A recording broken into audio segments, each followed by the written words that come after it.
Podemos sentarnos. Me ha hecho ir. Pero ¿sabes una cosa? Ni tú ni yo nacimos tú. Tú y yo nacimos bajo maldición. Tú y yo nacimos bajo las consecuencias de la desobediencia de Adán y de Eva. Esa es la realidad. Las cosas de nuestra vida no empezaron como están ahora. Nacimos bajo maldición. Nacimos en el alejamiento de Dios. Y sin embargo hoy hay una realidad distinta, que es la realidad del acercamiento, la realidad de la adopción como hijo de Dios, la realidad de la salvación en Cristo Jesús por medio de la fe. Y entre esas dos realidades, el comienzo hace los años que cada uno de nosotros tenga, y la realidad de hoy, hubo un acontecimiento que marcó la diferencia. De ese acontecimiento vamos a hablar, hermanos, esta mañana.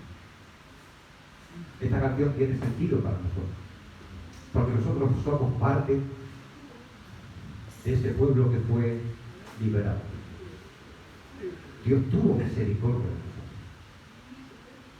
Y ahora, ante esa realidad, vamos a tratar el tema donde aquello que sucedió en el tiempo, en nuestras vidas, se hizo visible ante los hombres y ante la Iglesia. La Biblia es muy clara cuando dice que si me confesáis delante de los hombres, yo os confesaré delante de mi Padre. Hay cosas donde da igual si dices 4 más 2 o 2 más 4, o 6 por 2 o 2 por 6, da igual el orden, porque no es alterado el producto, pero aquí sí el producto es alterado. Si confiesas a Cristo Jesús delante de los hombres, Él confesará tu nombre delante del Padre. ¿Y cuándo es ese momento? Hay un momento que lo reconocemos como Señor y Salvador de nuestra vida de manera personal, muchas veces en la soledad de nuestra habitación, y otra vez es porque hemos ido al culto, el Espíritu de Dios te ha tocado, el Espíritu de Dios te ha transformado, te ha convertido. Y entonces, oras ahí, en la soledad. Oras aquí porque el pastor te dice, ora por mí. Hay momentos en que vuelves. Pero ese es el paso previo a lo que vamos a hacer. Hoy, hermanos, vamos a hablar sobre el bautismo. Me llamó esta semana el pastor Mario y me dijo, hermano Cede, ¿quería que llevara usted la predicación? Bueno, no hay problema. Sí, pero quiero que me toque usted un tema en concreto. ¿Tiene usted? El bautismo. Bien. Vamos a hablar sobre el bautismo. Y para ello nos vamos a ir al libro de los Hechos, capítulo 2, versículos 36 al 42, y voy a intentar ir deprisa. Porque yo le pregunté al pastor, ¿cómo quiere usted el mensaje? ¿Como estudio o como predicación? Me dijo, lo que el Señor le ponga en su corazón, de manera que al final va a ser mitad. Vamos a irnos a Hechos, capítulo 2, versículos 36 al 42, y vamos a aprender todo lo posible sobre un hecho que más de uno ha vivido y más de uno, por la gracia de Dios, vivirá su botín. Hemos oído hablar mucho del botín. Si en este mundo hay algo, sobre todo es tema para conversar.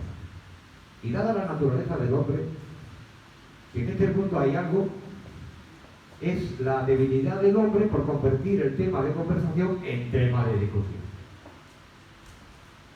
Eso siempre ha sido así. Vamos allá, hermanos. Hechos 2, capítulos 36 al 42, que dice así: sepa ciertísimamente toda la casa de Israel que a este Jesús a quien vosotros crucificasteis, Dios le ha hecho Señor y Cristo. Al oír esto, se compungieron de corazón y dijeron a Pedro y a los otros apóstoles: varones hermanos, ¿qué haremos? Pedro les dijo: arrepentíos y bautícese cada uno de vosotros en el nombre de Jesucristo para perdón de los pecados, y recibiréis el don del Espíritu Santo. Porque para vosotros es la promesa, y para vuestros hijos, y para todos los que están lejos, para cuantos el Señor nuestro Dios llamare. Y con otras muchas palabras testificaba y les exhortaba, diciendo: sed salvos de esta perversa generación. Así que los que recibieron su palabra fueron bautizados, y se añadieron aquel día como 3.000 personas, y perseveraban en la doctrina de los apóstoles, en la comunión unos con otros, en el partimiento del pan y en las oraciones. Amén. Podemos sentarnos, hermanos. Bueno, hermanos, os decía de que el hombre tiene una tendencia natural para convertir la conversación en discusión. Os habrá ocurrido con vuestros hijos, os habrá ocurrido con vuestra mujer, con vuestro marido, os habrá ocurrido en el trabajo. Suele ocurrir, pero no solamente ocurre en esos espacios. También ha ocurrido en la iglesia. También ha ocurrido en la iglesia. En la iglesia ha habido muchos debates a lo largo de la historia.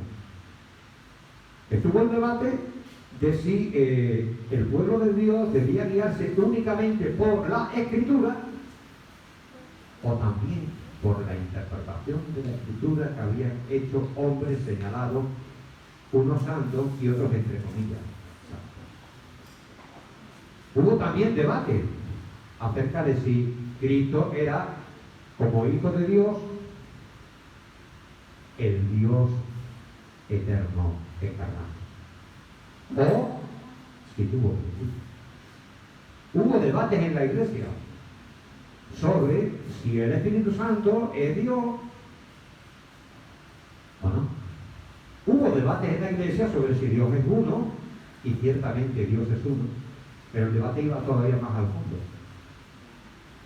Si Dios es una unidad absoluta o si Dios es una unidad, un ser, con varias personas en la realidad.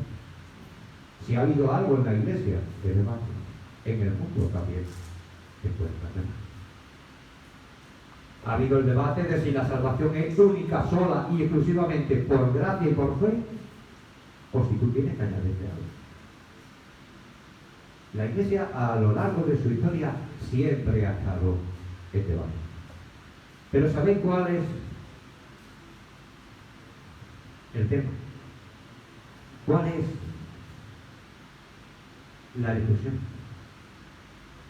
que más tinta ha vertido en la historia de la iglesia? El bautismo. Se ha escrito mucho sobre el tema de la divinidad, se ha escrito mucho sobre el tema de la deidad de Cristo, se ha escrito mucho sobre el tema de la salvación, se ha escrito mucho sobre el tema de las escrituras. Pero en todo eso ha habido, salvo, bueno, pequeños matices, una unanimidad casi. Sobre el tema del bautismo ha habido muchas diferencias. No estoy hablando ahora aquí del bautismo del Espíritu Santo. Estoy hablando ahora aquí del bautismo humano. Así que sería bueno que tuviéramos un poquito de conocimiento acerca del tema. Bueno, se ha discutido a lo largo de la Iglesia, y todavía se ven las secuelas a día de hoy, sobre a quiénes debería de aplicarse el bautismo. Si a niños o si a adultos, si a jóvenes. Y si se aplicaba a los jóvenes, ¿a qué edad se les debía aplicar? En el pueblo judío, por ejemplo, pues hay una norma que dice que los que van a ser circuncidados solo pueden ser circuncidados a partir de los 12 años, porque se sobreentiende que a partir de los 12 años saben lo que están haciendo y a lo que se están comprometiendo. Ha habido debates en el bautismo sobre a quién. Pero no solamente sobre la persona, ha habido debate incluso sobre la familia. Si se bautizaba a familia o solo se bautizaba a persona. Ha habido debate sobre el tema del modo del bautismo. Por ejemplo, uno afirmaba que el bautismo tenía que ser por aspersión. Y dirá, ¿qué es eso? Bueno, nos acordamos de los aspersores. Esos que están dando ahí y manso. Ha habido unos que han dicho, no, el bautismo tiene que ser por aspersión. Porque recuerda cuando el pueblo de Israel pasó por el Mar Rojo se abrió, ellos pasaron por el medio, lógicamente pasaron sin que les tocara el agua, pero las salpicaduras sí les llegaban a ellos. Y el Nuevo Testamento dice que todos fuimos bautizados en la nube y en el mar. Entonces, algunos dicen, bueno, el bautismo puede ser por aspersión. Hay otros que dicen que no, el bautismo tiene que ser por efusión. ¿De dónde viene la efusión? La efusión viene del bautismo del Espíritu Santo. La efusión representa a la nube. El agua que te cae cuando llueve, la nube que a ellos les protegía y que les daba sombra, y las llamas de fuego que descendieron en el día de Pentecostés sobre la iglesia después de que Cristo había resucitado a los 40 días. Y hay quienes han dicho no, ni efusión ni aspersión, inmersión. Porque la palabra bapto, la palabra baptizo significa primordialmente sumergir. Entonces se ha hablado también sobre el bautismo, acerca de la validez del bautismo. ¿Qué requisitos tenía que tener la persona que iba a ser bautizada y qué requisitos tenía que tener la persona que oficiaba el bautismo? Es más, si valía el bautismo de una iglesia o no valía. Y la iglesia, a lo largo de los siglos, llegó a una conclusión. Todo bautismo que es hecho por un ministro ordenado, por un ministro reconocido, por una iglesia que confiesa al Padre, al Hijo y al Espíritu Santo como único y suficiente Dios, y a Cristo Jesús como único y suficiente Salvador, es válido.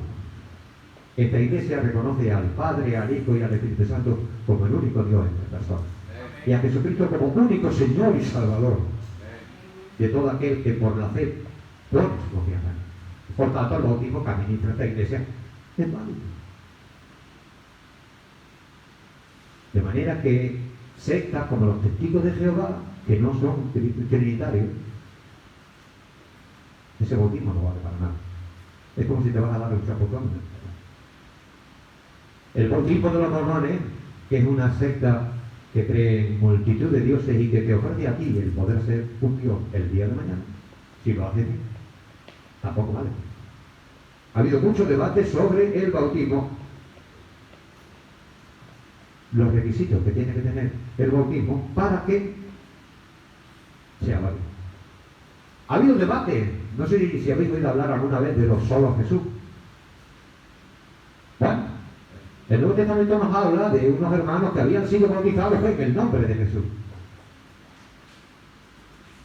porque solo conocían el bautismo de Juan.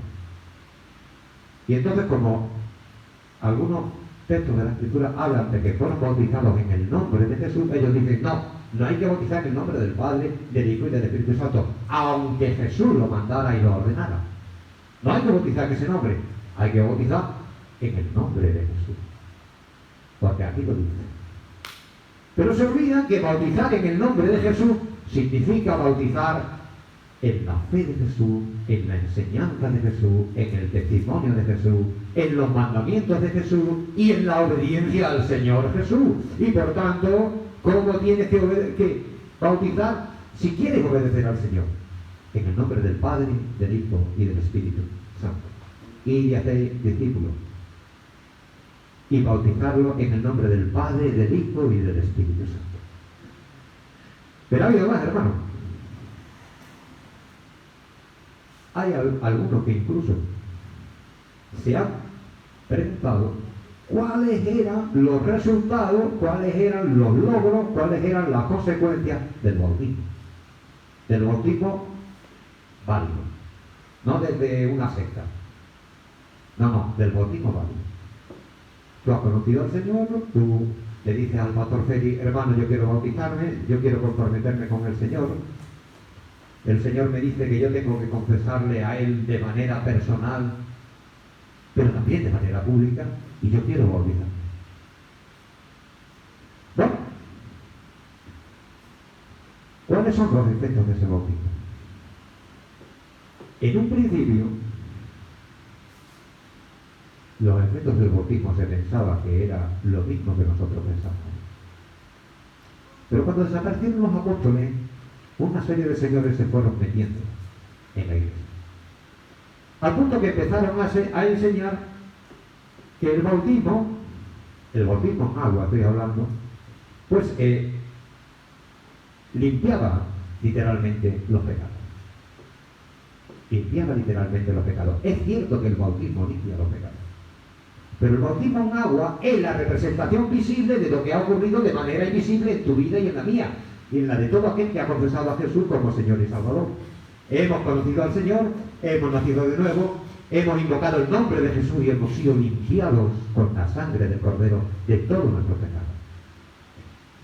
Y el lavamiento del bautismo representa esa realidad. El agua del mar que te cubre no es el agua que te limpia. Lo que te limpia es la sangre de Jesucristo que un día vino a tu vida cuando tú confesaste a Jesús como Señor y Salvador. De manera que sí, el bautismo limpia los pecados, pero el bautismo del Espíritu Santo, cuando vino a tu vida y te hizo renacer de nuevo, ese limpia los pecados. El bautismo en agua sencillamente es un testimonio, es un mandamiento y es un anuncio de la gracia. Pero pensaban eso, que el agua de una manera milagrosa y de una manera mágica, tal y como hoy piensa Roma, te limpiaba tu cuerpo y tu alma del pecado. No la sangre de Jesucristo. Pensaban que el agua era el que tenía ese efecto. Así que Constantino, el emperador que legalizó a la iglesia cristiana y que dejó de perseguirnos a sangre y fuego matando a todos los creyentes, un buen día vio la víspera de la batalla del puente Milvio una cruz en el cielo diciendo in hoc signo vencis o vincis, con este signo vencerá. Cogió, quitó todas las águilas de los estandartes romanos y puso una cruz, y resulta que con ese signo venció y con ese signo fue convertido en emperador. Ese hombre confesó al Señor y se convirtió a Cristo, pero influenciado por aquellos que pensaban que el bautismo tenía el efecto de que simplemente el agua te limpiaba y no la sangre del Cordero. Él pospuso el bautismo hasta casi el momento de enterrarlo. O sea, atribuían al simple agua, un efecto que no tenía. Los propios católicos lo tienes ahí. Ellos cogen al niño, lo llevan allí, bajo la excusa de una actividad religiosa y de fe. En realidad lo que hay detrás es un banquete, una festividad social y familiar. Y te dicen, cuando ha terminado aquello, que el bautismo imparte carácter. ¿Saben qué significa eso? Eso significa que el agüita que le han echado al niño encima de la cabeza lo ha hecho cristiano. Todos nosotros sabemos que uno solo es cristiano cuando, movido por el Espíritu de Dios, confiesa a Cristo Jesús como Señor y Salvador personal de su vida, reconociéndose pecador, reconociéndose necesitado de un Salvador, reconociendo que Cristo Jesús es el Señor y el Salvador provisto por Dios para tu vida y para la mía. Y entonces cuando tú aceptas a Cristo Jesús, entonces realmente, cuando tu carácter cambia, cuando el hombre viejo queda atrás y empieza el hombre nuevo, cuando tú naces espiritualmente del agua y del Espíritu, cuando se cumple eso que Jesús le dijo a Nicodemo, el Espíritu no sabe ni de dónde viene ni a dónde va, pero puede ver su fruto. Pues bien, ellos creen que el bautismo imparte carácter. Eso es una absoluta, total y tremenda herejía. Da igual si es un niño de un mes como si es un hombre de 80 años. Completa, total y absoluta. Lo primero que habría que decir, hermanos, con respecto al bautismo, es que el bautismo no es un tema de salvación. El bautismo es un tema de obediencia, porque es un mandato de Cristo.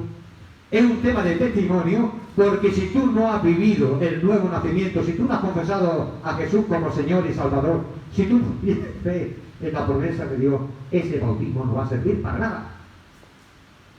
El bautismo no es una cuestión de salvación. Yo no voy a bautizarme, tú no irás a bautizarte para ser salvo.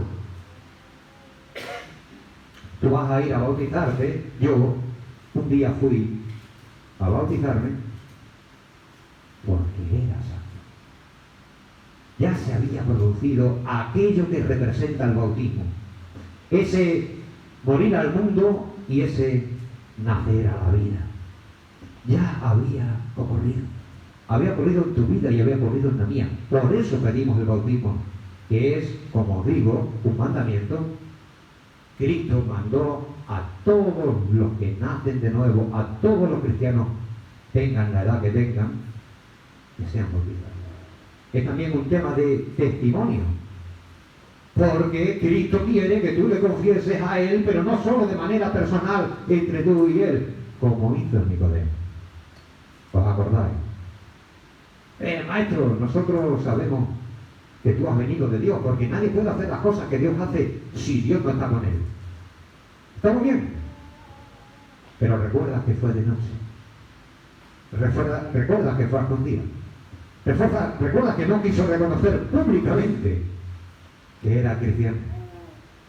El bautismo tiene que ver con el testimonio. Pero al tiempo el bautismo tiene que ver también con el anuncio de la gracia. Anuncio de gracia. Anuncio de salvación. Anuncio de vida. ¿Sabes para quién? No tanto para ti, sino para muchos de los que están allí presentes. Muchas veces es la familia la que te acompaña. Familia que un día normal, un día corriente, te costaría bastante atraerlos al culto para que se sienten en una silla y escuchen la palabra de Dios y se den a sí mismos la oportunidad de ser tocados por el Espíritu de Dios, nacer de nuevo y ver su vida cambiada. Es complicado, pero ese es un día en que el propio inconverso, ya sea familiar, ya sea amigo, ya sea conocido, de buena gana te va a acompañar.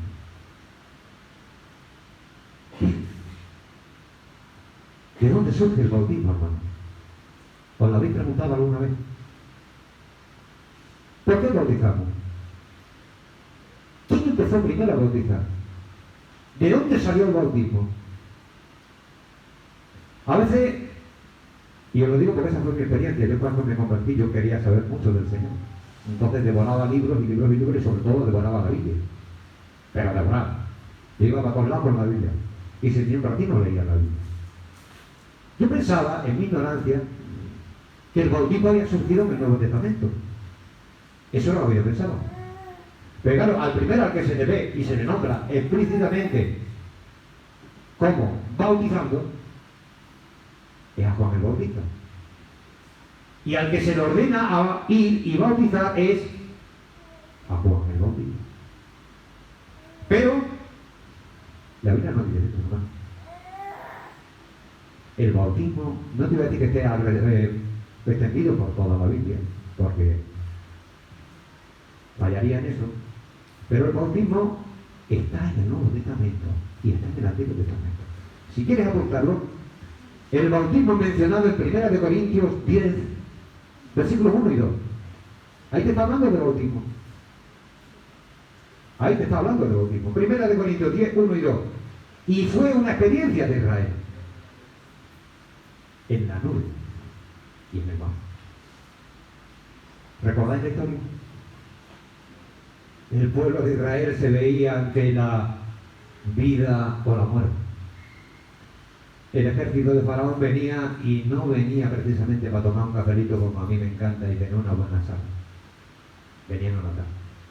Venían a asesinar. Pero Dios abrió el mar. El pueblo pasó en seco, pero como os decía, de las paredes de agua se desprendían rocas.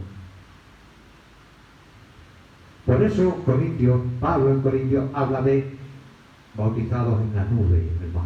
Fueron bautizados, fueron lavados. Atravesaron la muerte, dejaron atrás la esclavitud.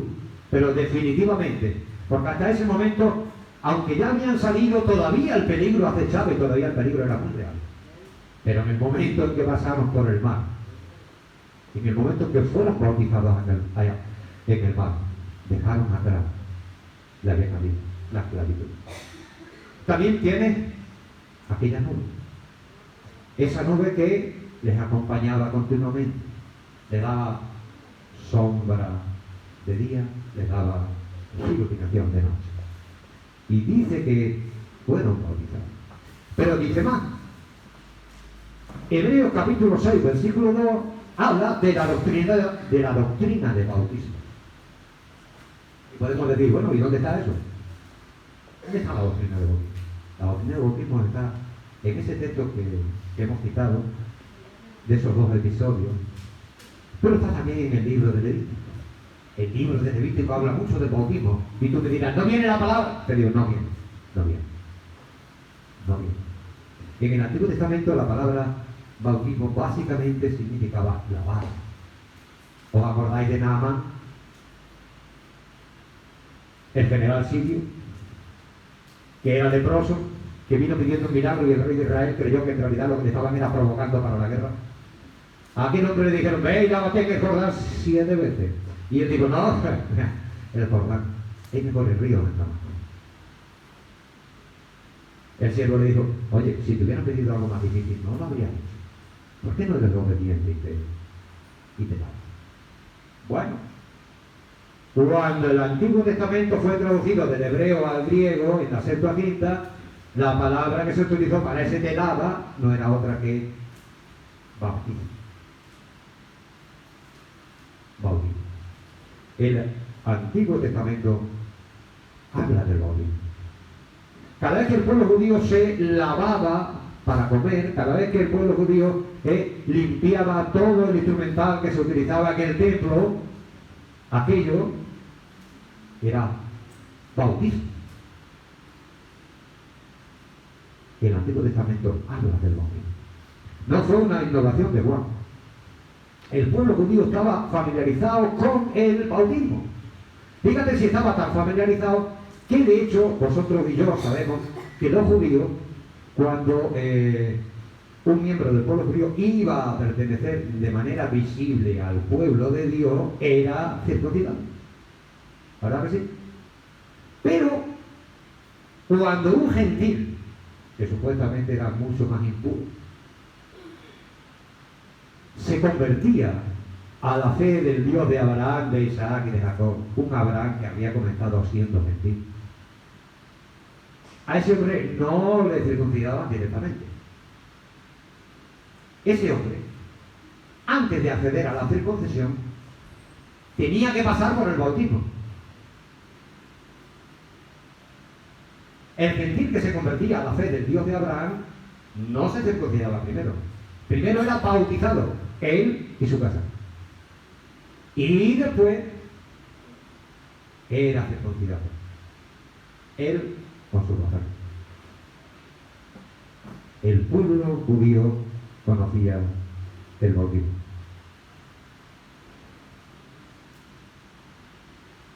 De ahí viene el bautismo. El bautismo estaba ya presente en el Antiguo Testamento, pero no tenía la importancia que tiene ahora.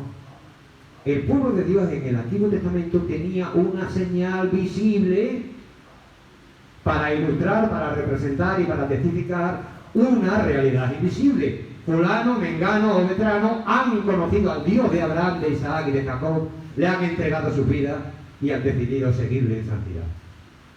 Entonces era circuncidado. Era circuncidado. Ese era el modo o la puerta de entrada al pueblo de Dios en el Israel antiguo.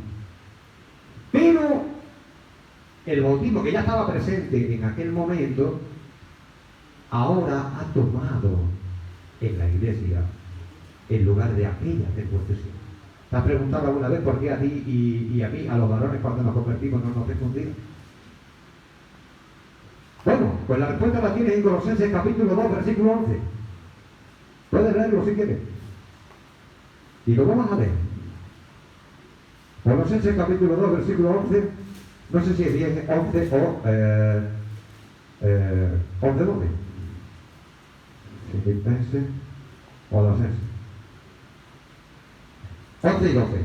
En él también fuiste circuncidados con circuncisión no hecha a mano, al echar de vosotros el cuerpo pecaminoso carnal en la circuncisión de Cristo, sepultados con él. ¿En dónde? En el bautismo. Fuiste también resucitado con él. La señal de que tú resucitaste con Cristo Jesús, porque él murió por ti y resucitó por ti, es el bautismo. Porque has puesto tu fe en el único y suficiente Salvador, en el único nombre, según la Biblia, que da salvación al hombre, Cristo Jesús. Así pues, hermanos, el bautismo ha ocupado, a partir de la venida del Señor en la iglesia, el lugar que originalmente tuvo en el pueblo de Israel, la circuncisión.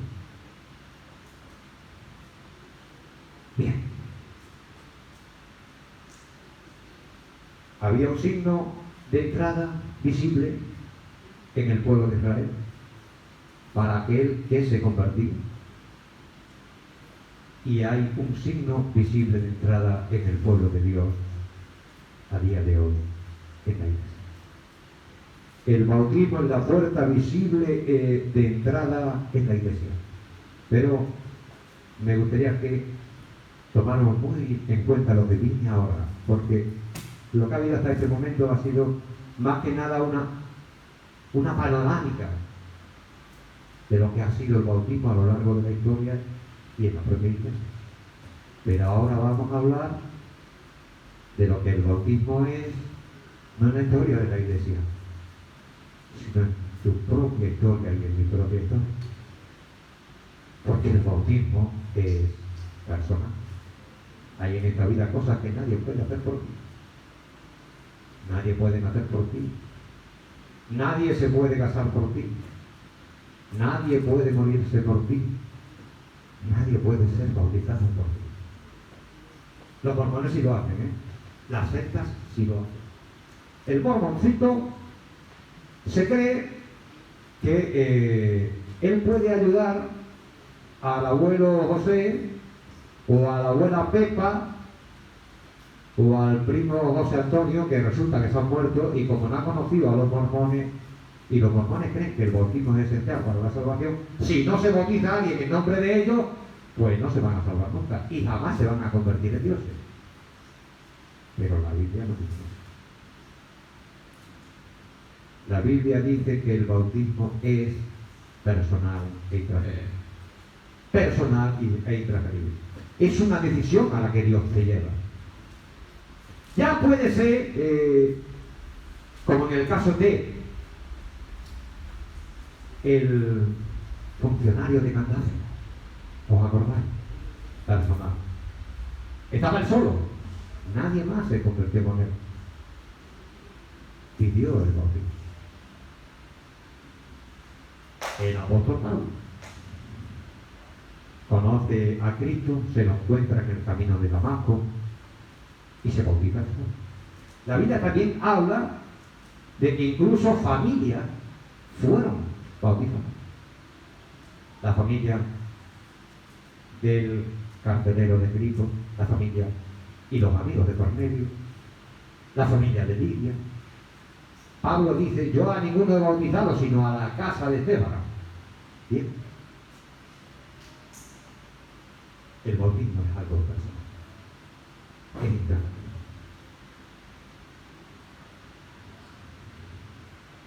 Pero el bautismo, hermano, tiene 4 puntos que vamos a mirar en pocos minutos. ¿Cuánto nos queda, pastor, de tiempo? 5. ¿Eh? A la menos 20 siempre.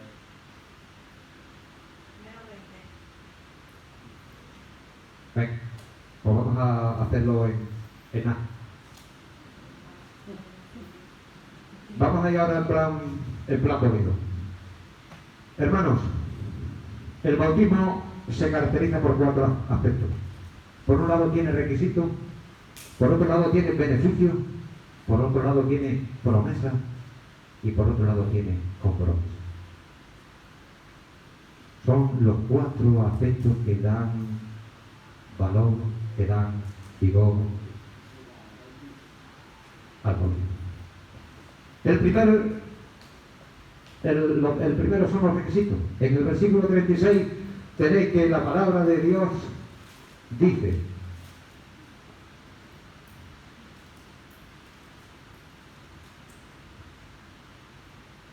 sepa ciertísimamente toda la casa de Israel que a este Jesús a quien vosotros crucificasteis, Dios le ha hecho Señor y Cristo. El primer requisito es un conocimiento, pero un conocimiento de tu realidad. Que tú no vayas al bautismo porque se trata de que te han influenciado. Que tú no vayas al bautismo porque se trata de que, como todos tus amigos lo han hecho. Que tú no vayas al bautismo porque me veo en el compromiso. No. Tú tienes que conocer tu realidad antes de ir al bautismo. ¿Cuál es tu realidad? La realidad del que va al bautismo es de que es pecador. La realidad del que va al bautismo es que ha llegado a saber que el pecado trae maldición y condenación, pero que el amor de Dios ha provisto de un cordero. Ese cordero se llama Cristo Jesús, y que a todo aquel que invoca su nombre le son perdonados los pecados. Y viene sobre él la adopción de Dios en Cristo.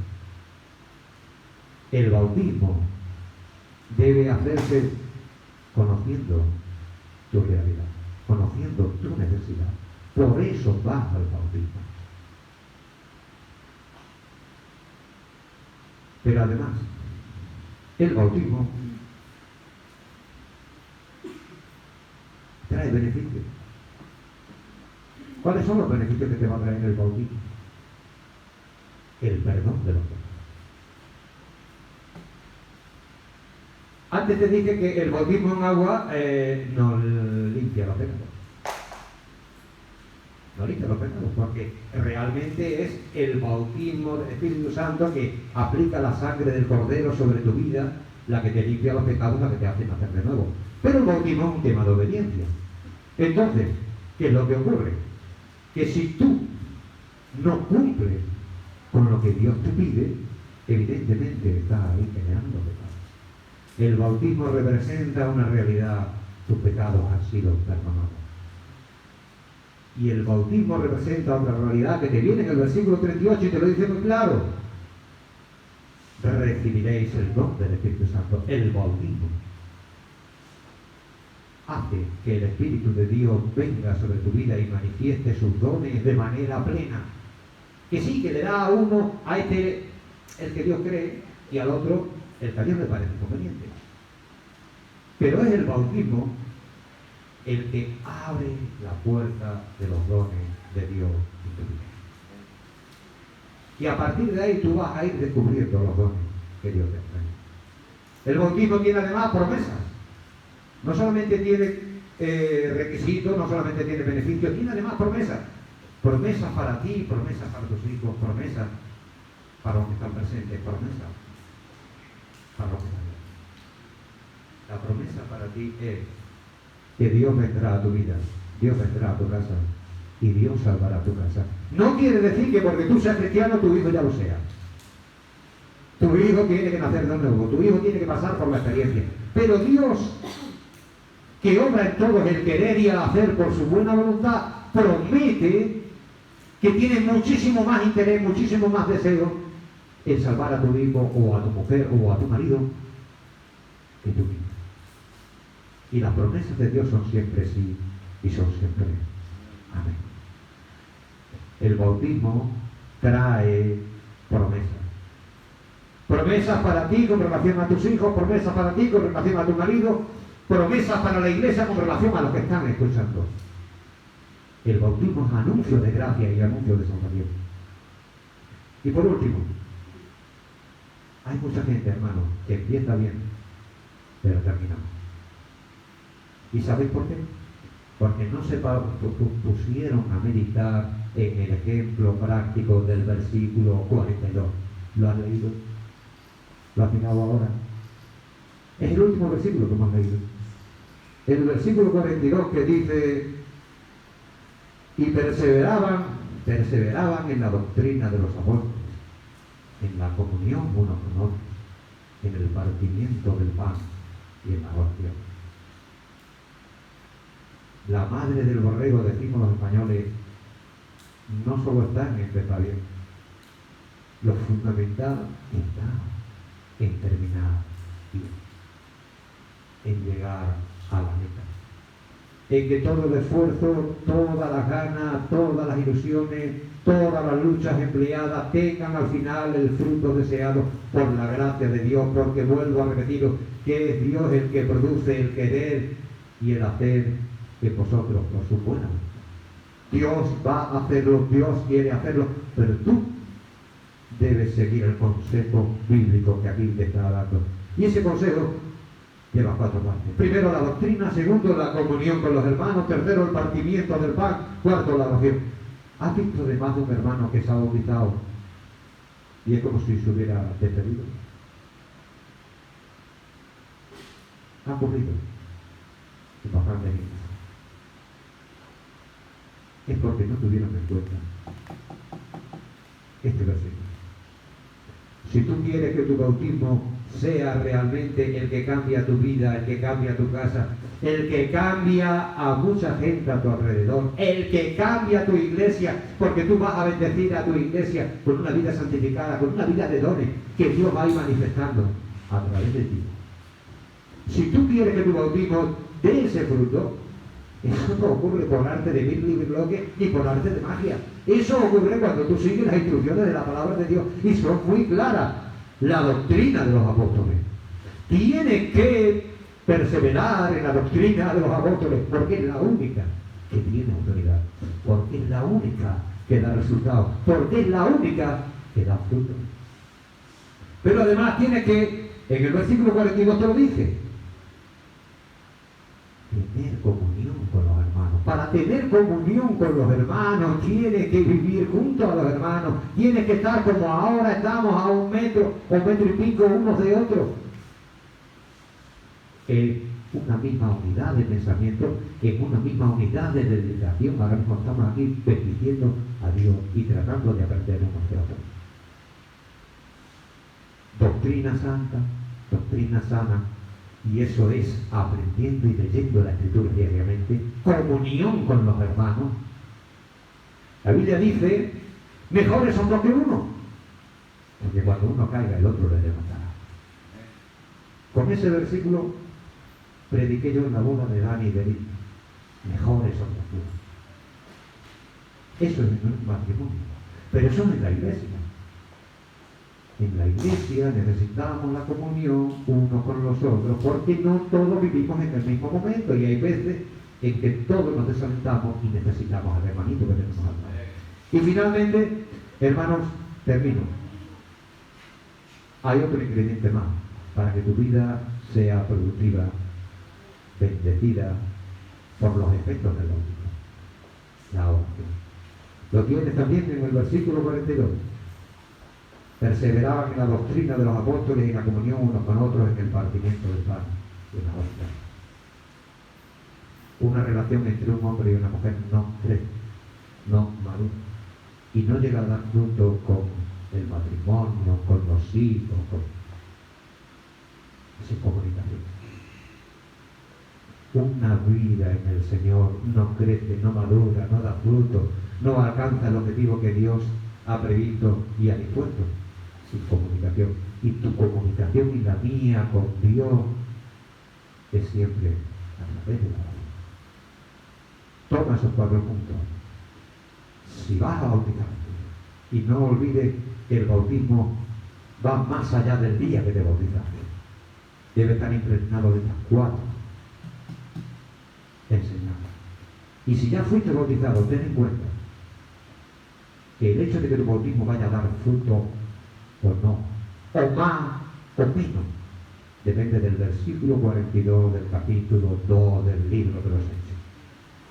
Y perseveraban unánimes en la doctrina. Que Dios os bendiga y que aquellos que se van a bautizar sean conscientes que están consagrando su vida al Dios que les amó y les salvó en Cristo Jesús. Amén.